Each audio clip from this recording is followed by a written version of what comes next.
What is up, Rams fans, and welcome back to your Rams LAFB show. I am your host, Ryan Anderson. Today, we've got free agency right around the corner, legal tampering period right here coming up just on Monday. So I wanted to bring in one of the brightest young minds out there thinking about the Rams and the NFL in general, Brock Vierra from Rams on SI. Is that? Yeah, there we go.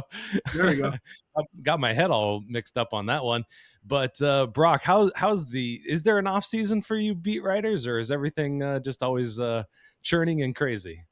Yeah, there's an off season for us. It exists in the 48 hours between the end of the season and then, of course, the weekend and then into the next week. So it was a nice. Was able to enjoy sitting at SeaTac for a good 8 hours waiting for my flight after the Rams NFC Championship loss. Enjoyed a nice quick flight back, and then of course right back to work. So there's a lot been going. There's a lot that has been happening, and for good reason, man. The Rams they're gunning for 2026.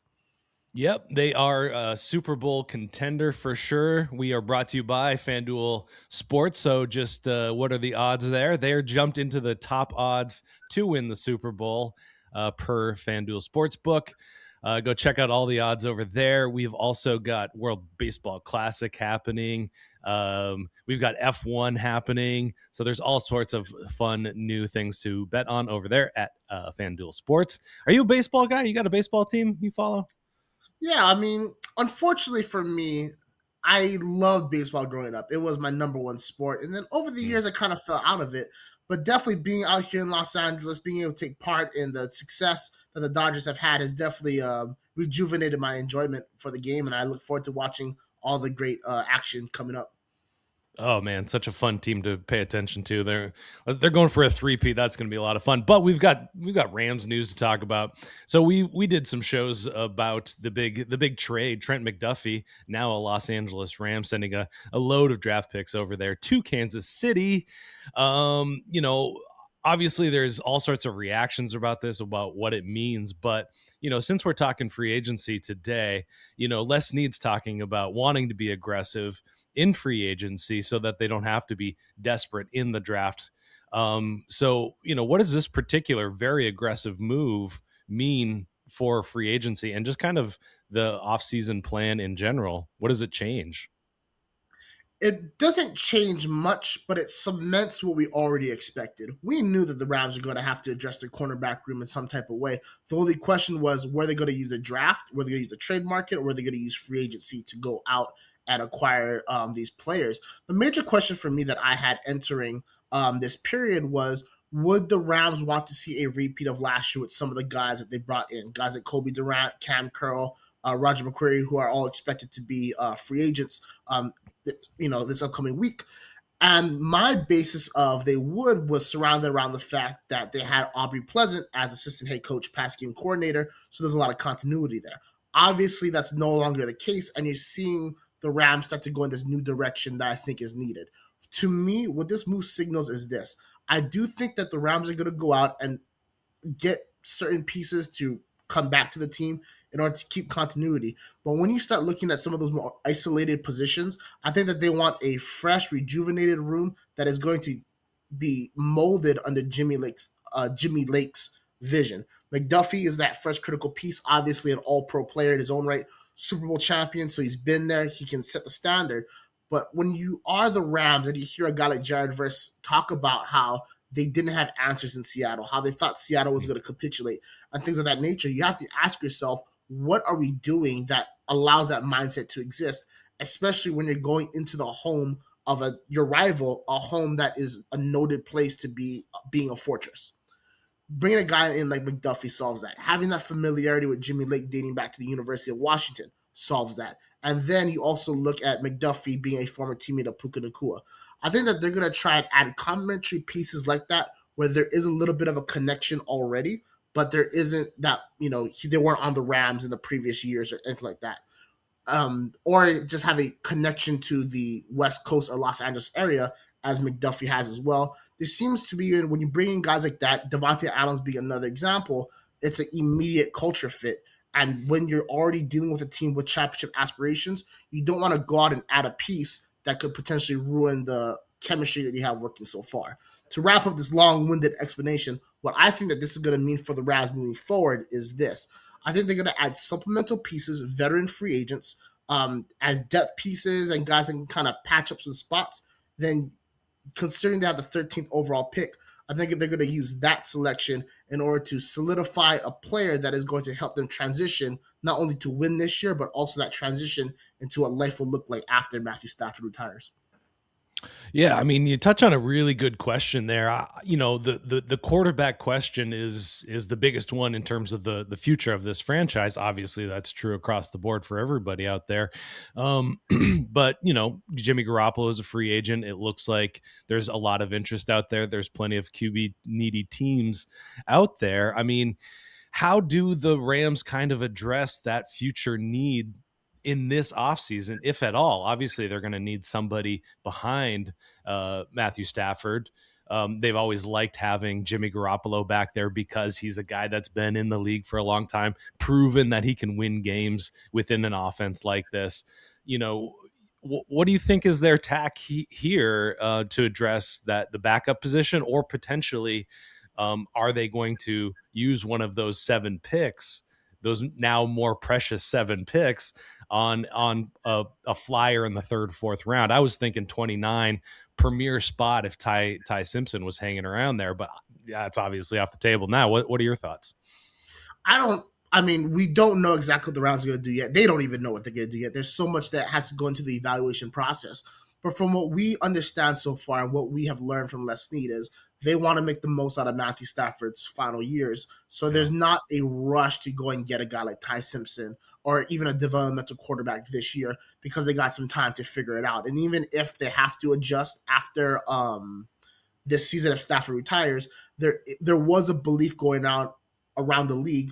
Several NFL executives told Rams on SI they believed if Stafford retired, the Rams were preparing a package to go after Joe Burrow. So that is something to think about, is they might address this down the line with another veteran quarterback. If not Burrow, Baker Mayfield's contract is set to expire after the season, if I'm not mistaken. So there's a variety of veteran options. For this year, I think the cleanest veteran option that they have is going to be Kyler Murray. The reason that I don't think they won't be able to bring Jimmy Garoppolo back is due to his relationship with Mike LaFleur and the promise that could be being the starting quarterback of the Arizona Cardinals. If that does not materialize, it is my belief that Garoppolo will be back with the Rams next season in the backup role. Sean McVay already said that he loves him. He wants him back. From what I saw during my first year on the beat, Garoppolo was as critical to the success of this franchise as almost any other player. Even you can say to an extent Matthew Stafford, because his work in the training camp in preseason fine-tuned that offense. And you saw it, we saw it. So that when Stafford came back, they were rolling. There wasn't that really a reacclimation period that lasted more than, if there was one, it lasted like 48 hours, if that. So that's why there's a desire to bring him back. But then you also look at what Sean McVay said about Cliff Kingsbury. There's not a real defined role yet. They're still kind of working it out. It's going to be defined as they grow and get to work with one another on a day in, day out basis. But McVay is seeing him as a true second in command, a guy that can provide, veteran insight into the offense, in-game coaching decisions, the structure of the roster. When you have a guy like Kyler Murray right there, who is Cliff Kingsbury's guy, there is that question. If you're a guy like Kingsbury, let's bring in Murray. I can work with him again. And when I go out and I get my OC job or I get a head coaching job, I can take a guy like Kyler Murray with me. If you're Sean McVay, you're thinking to yourself, this guy is extremely athletic. We know what he can do considering the Rams have played him twice a year for how many years so far. And he adds that dual threat element that has been missing from the McVay offense in general. He's never really had that. That's why I think Kyler Murray makes the most sense now. However, if the Rams do not address the backup position with either of those options, I could see them perhaps throwing out a late round pick for a guy like Anthony Richardson, a long-term project with on a veteran deal, because if they're able to do that, a player like that, low risk, high reward, easy to punt if they don't work out, and you always have Stetson Bennett in the wings to be that mature backup that you need in case you need somebody to step up from that QB3 to QB2 role. Wow, no shortage of spicy takes on that one. I like that Kyler Murray idea. I got to delve into that one. I wasn't thinking about that at all. I put that on my radar for sure. Let's touch on Kam Curl a little bit because I do feel like the Trent McDuffie addition kind of changes the math in the backfield where you can play Trent inside if you want in the slot position, which frees up Quentin Lake to then become kind of a more roving safety, nickel dime player. What are your thoughts on that? Are they going hard to get Kam Curl back? Is safety still in play in terms of free agency, or is this something they're punting towards the draft? I think it's a little bit of both, but I definitely think safety is in play. When you start looking at how this draft is going to work out for the Rams, obviously they have the 13th overall pick. They have picks in the second round and the third round, but then you all had to give up that some day three capital in order to go out and get McDuffie. When you look at the draft trends from last year and just in the past, they're not afraid to start using those picks that they gave up to go and make moves to trade up or trade down in the draft because they had to use them. I think they're going to be much more conservative with their usage, especially after they made the trade to go and trade up for a guy like Jarquez Hunter, and then they didn't use him at all in the season out of the backfield and very sparsely used him on special teams. Because of that, I could see them taking a flyer on a defensive back with day three with one of those picks, but they're going to add a veteran safety. I think that's what they're going to do, in my opinion, in order to have that win now and then win later mentality. When it comes to Kam Curl, I do think that there is a lot of interest from both parties. Curl's career has rebounded in Los Angeles. The Rams love him. He's a pro's pro, and he provides that consistency and stability that I talked about. So that if the Rams use that 13th overall pick to go out and get a young cornerback, there's already those pieces in play to make sure that that player develops a proper way. The problem, though, is that Curl sits in this unique spot where I think he's only 27 years old. This will be his third NFL contract, and he's never had that long-term deal. When you start to break down the numbers, unless Kam Curl is willing to sacrifice money on his end, there's virtually no chance that he returns because you have to factor in what McDuffie's extension will mean long-term, and I don't think Kam Curl wants to take a deal that is under 3 years. And considering the Rams have only done 3 or more year deals, three or less pardon me, year deals with some of the other guys, I think there's that hesitation for both sides because I don't think Curl wants to be cut after 2 years when he's like 29 and trying to figure out, bounce around the league for the final years of his career. I think he wants to find a stable home where he can both carve out a financial path and also, just stability for his home life as well. That's why I'm kind of leaning towards Curl not returning, but there is also the possibility that maybe a guy like Bud Clark out of TCU is a name that I really like a lot, who can play that center field role. And the reason why I like him a lot is because what he allows Cam Kitchens to do. If the Rams want to invest in the future of Cam Kitchens, that is going to dictate who they get to be as complementary safety. They want a guy who wants to play that center field role in Kitchens. They're going to get a safety that can attack the box. They want Kitchens to be more towards the line of scrimmage. I think they're going to get a safety that can play more of that center field role, and that's kind of how it's all going to shape out. Again, apologize for the long-winded answer to that question. This is a podcast, man. Long-windedness is the specialty. That's what we're here for. So, I think that's interesting. The Kam Curl side of things. I mean, obviously, still plenty of work to do in the secondary. I mean, obviously, they kind of locked down that number one-ish kind of guy, but not a lot of people under contract. There's a lot of talk that Darius Williams might be a cap casualty, saving the team $7.5 million against the cap, which there's not a lot of fat on this team, so I don't imagine there's a lot of cuts to be made. But in terms of the secondary, I mean, it seems like it's got to be both and free agency draft, just getting more bodies in there. Is there anybody in free agency that you can look at that's going to be kind of a nice complementary player in this system? I think that there's one player in particular that I'm looking at for a variety of reasons. When you look at this cornerback room, you have a talented player named Emmanuel Forbes, who, depending on this matchup, has proven himself to be an excellent cornerback. I mean, when you start looking at his battles against Jackson Smith and Jigba, you see why a guy like Emmanuel Forbes is a first-round pick. And then you go and see how he performs against a guy like A.J. Brown, and then you question the selection altogether. The Rams do not have that guy who can go out and defend against a bigger bodied wide receiver. They thought they had it in Ahkello Witherspoon. Then he got hurt, and then that became a problem that played the team for the rest of the season. McDuffie, we saw get torched by Brown in the Super Bowl. He's going to struggle with that as well. I'm thinking a guy like Nashawn Wright, the cornerback out of for the Chicago Bears, had a breakout season this year. He's a guy that I have looked at for a long time for a variety of reasons. 6'4", able to play on that outside. I think that his presence would line up well against one of those bigger bodied receivers. I think that his frame would allow the Rams to be able to blitz more. And truthfully, I think that the reason why Chris Shula didn't bring a lot of heat last season is because he had a feeling his guys wouldn't be able to defend in man coverage. I think when you bring in a guy like Nashawn Wright who can at least jam a guy like AJ Brown the line of scrimmage and give your defense just that second or two to try and get home when you're sending 5, 6, 7 rushers, especially when you have speedy guys like Lake or Jalen McCullough, that is going to allow you to do some unique things. So if there's any free agent I think the Rams should hone in on, it's Wright. And there's also that West Coast connection too that helps out.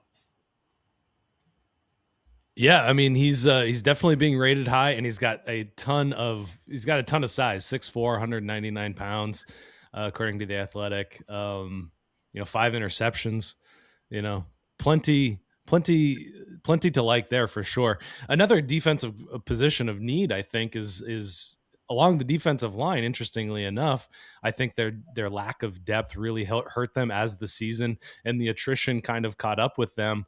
Obviously, you mentioned Jared Verse not having a lot of answers. One of the answers should be, somebody behind them that can get after the passer behind Byron Young and Jared Verse and some of those other guys. Are there any guys in the free agency class, 1-year flyers or longer term options that are available? Yeah, I think there's two options in particular that I really like, and I couldn't agree with you anymore. There is a need at that position. Josiah Stewart filled in very well for being a rookie, but there was clearly an issue when it comes to when the Rams presented that the pass rushing unit. They were able to get run on. When they brought out the run defense, teams are passing on them. So I think you need a player that can allow Verse to operate in a bigger role on kind of both responsibilities. And those two guys, to me, are Jalen Phillips and Von Miller.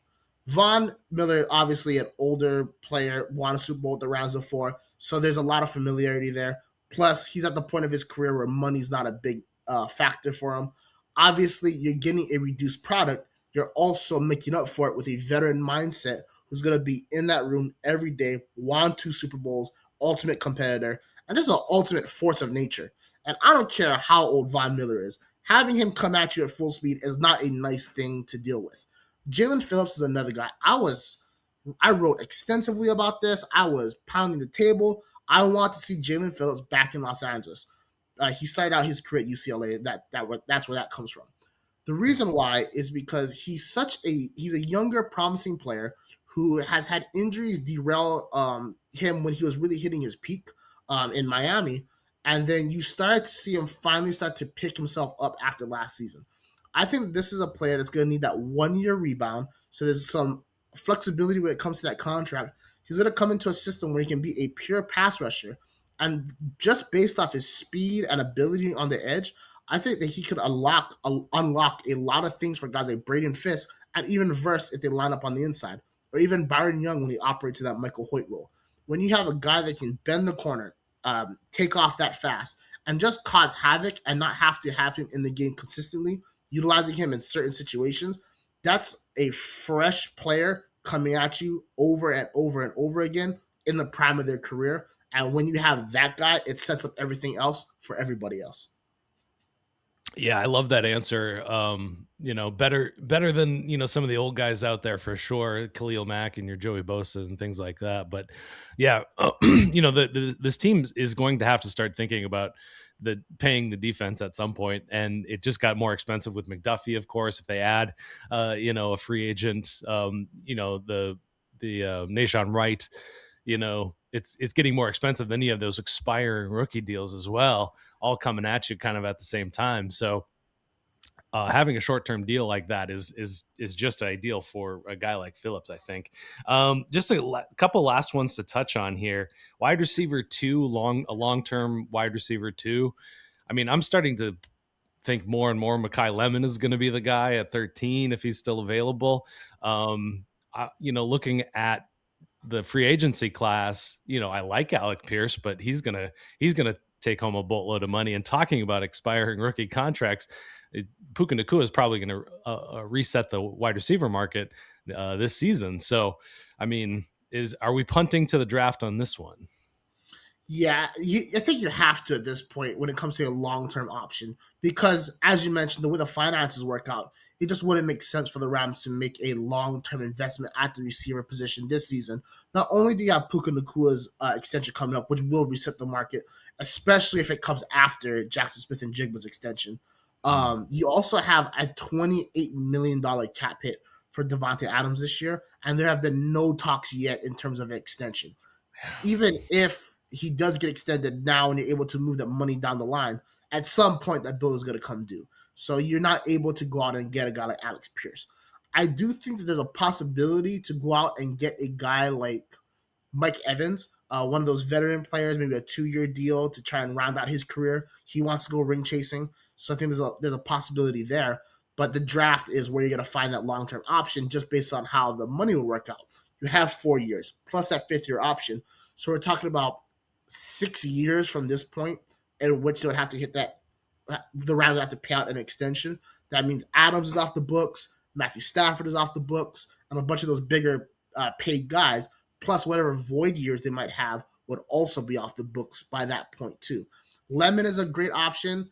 I think that there's a possibility the Rams could try and move up for a guy like Carnell Tate. They tried to do it last year with Emeka Ibuka and also Tetero McMillan, and we saw the success those two players had out in Carolina and Tampa Bay. And then you also have to wonder if a guy like Jordan Tyson out of Arizona State is going to, pique their interest. I do think, though, that there is a strong possibility the Rams could walk away from this draft with 2 receivers. To me, if Mansour Delane out of LSU, the cornerback, is not there, I think they go receiver. I think they go Lemon because Southern California, Blitnikoff winner, fits their offense perfectly. And he can be that third option that the Rams were missing last year. I thought Konate Montfield was going to be that player. Didn't develop in the way that I thought that he would. The Rams also didn't utilize him in the way that I thought that they would, which also probably impacted his ability to produce. Lemon, he can play a variety of positions, especially dangerous from the inside, able to break away from defenders with no problem. And when you're looking at those third down situations, when you have teams covering Puka Nacua heavy, when you got teams that are lining up in position to take away Devontae Adams' common route patterns based on the formation, Lemon is a guy that can make it happen both on script and off script, which is a perfect piece for the offense. The problem is, though, is that Lemon is just one answer to the solution. The other question is, who do you bring in to replace Tutu Atwell? Because I think we all doubt the Rams are going to shell out another $10 million to keep him after what we saw last year. You could say Xavier Smith could go into that role, which is a possibility. But there's a receiver out of Mississippi State. I think his name is Brennan Thompson, if I'm not mistaken. Yep. Massive questions about his skills. His speed is undoubted. When you have a player like that who you can just place on the field and you're going to ensure that he spreads the defense both vertically and horizontally for all of you guys to eat underneath Nacua, Adams, Colby Parkinson. I think you're going to see much more Terrence Ferguson this year. I think they're going to go out and maybe take a flyer on a player of that caliber, that speed as well, in order to, again, assist everybody else in that offense. Yeah, Brennan Thompson, 4.26, so he's top 10 all time, in the 40-yard dash there at the combine. 5'9", about 165 pounds, so a little bit bigger than Tutu Atwell, which is good, probably a good thing. The last position I wanted to touch on a bit was tight end, and news to me, Tyler Higbee's considering retirement. It sounds like he is going to be a free agent. Obviously 13 personnel was the big story coming out of 2025. My sense is that was not their preferred personnel alignment, but that was just what was working. 12 personnel early in the season wasn't working. And I think if you're running, if the plan is to run more 13 personnel, which I'm not convinced of, you got to have more than 3 guys on the roster, as good as they are. Um, I mean, if in the, I mean, my pick was just re-sign Tyler Higbee to uh, a nice team friendly deal to round out his career. But if that's no longer an option, what should the Rams do, if anything, at the position? I think, regardless of if Higbee returns or if he retires, because of course the Rams want him back, no doubt about it. I think you Yeah. have to add another piece to that room anyway, and either to the draft or through free agency. And in my opinion, it should be free agency. And here's why: Davis Allen is going to be a free agent in less than 1 year after the season. He's going to be a free agent. The Rams do not have enough money to re-sign him. In his draft class, there's Puka Nacua, Kobe Turner, Byron Young, Warren McClendon, Ethan Evans, like all those guys who are Steve Avila, all on the totem pole to get paid. Also, Kevin Dotson needs to get paid as well. So I know we are talking about the defensive money. The money also has to go to the offense as well. So he kind of falls off on that totem pole. Plus, I know he had injury issues a second year. He didn't take the step up that I expected him to over these first 3 years. So I do wonder if it's going to be a situation where either he doesn't take the step up and the Rams have to let him go, or he does finally take that step up and he outprices himself from returning to the team. Either way, you got to address the position because Terrence Ferguson isn't big enough to block it. Tyler Higbee has proven to be injury prone. And while Colby Parkinson did take a massive step up this last season, the hands, like he'll make every difficult catch known to man, except the critical one in the NFC Championship game. No shot to him, but it's unfortunately the facts of the situation. That's why they had Ferguson on the field for that fourth down that ended up going incomplete. And then also, you just can't have a guy that drops open passes in the way that he does and expect to have long-term sustained success. I think they go out and they get a veteran who can block, a veteran who's consistent, and a veteran who costs about $5 million a year. Who that guy is yet, I'm not sure, but I think they go out and they add that piece, and so they can also utilize one of their tight ends, whoever it may be, more in a special teams role to give Bubba Ventrone a little bit of flexibility for his unit as well. Yeah. Yeah, 5 million. That's kind of where I was thinking Higbee should take a contract at, but that's still up in the air. So we'll see what happens with that. Am I missing anything? Is there anything else on your mind in terms of free agency that we haven't hit yet so far? I mean, I've got a Justin Strnad take. They should get him, but what you got? Any guys like that? Well, it's so funny you mentioned that because I was going to say the only position that to me there's a glaring issue with is off-ball linebacker. Obviously, Omar Speights is talented and he's great in run defense, but there wasn't that step up in his game this year that we're kind of hoping for based off how much he shined as a rookie linebacker or undrafted rookie linebacker to even give him more credit. Nate Landman, excellent early. But for some reason, as the season went on, he kind of lost that luster, especially after his contract extension. I don't think it was the contract that did it because he's way too much of a pro's pro to just get paid and then stop caring. I think it was more teams adjusted and the Rams did not adjust properly. And Lyman had to put himself in positions that were not advantageous for him in the benefit of the rest of the unit. That's why I think you go out and you get a linebacker, a coverage linebacker, or even a blitzing linebacker who can do a variety of things, help out with the pass rush, drop into coverage and assist a little bit better, and perhaps fill in at being that sole linebacker when the Rams bring out their dime looks, as you expect them to, perhaps as another blitzer. So you have a 5-man rush, you have 6 defensive backs in coverage, and you let Chris Shula control the pen. At least that's where my mindset kind of goes to. There's 2 guys in particular that I have on my list of guys that I would like to see be a part of the Rams. Strnad is phenomenal. I just think he costs a little bit too much.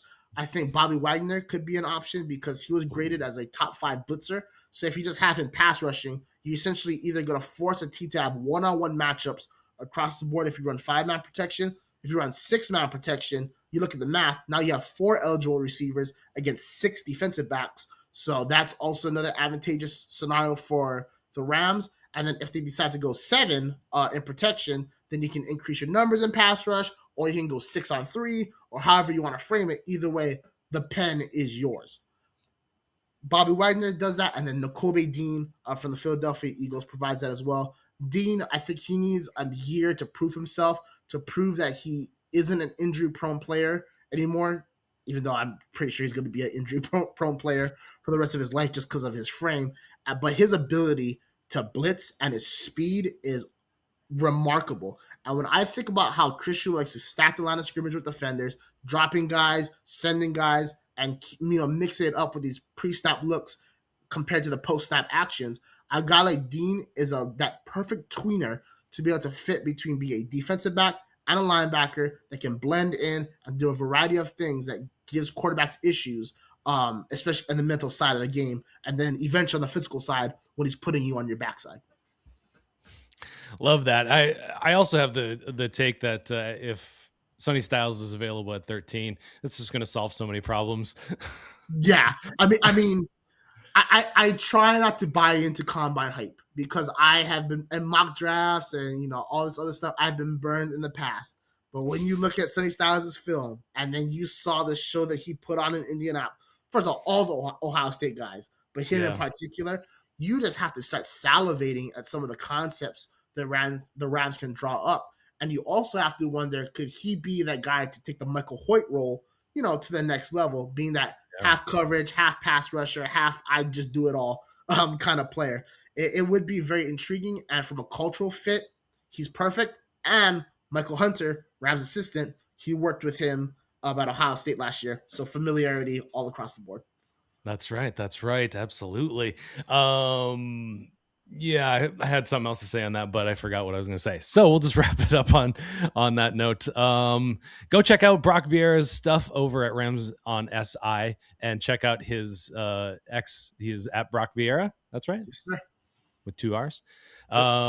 So yeah, he has become an essential follow for any Rams fan. So definitely add him there and check out his work. He's doing great, phenomenal stuff. Really innovative, really forward thinking journalism. So I appreciate him and always happy to have him on. FanDuel, Rams LFB brought to you by FanDuel. So go check out what's going on over there.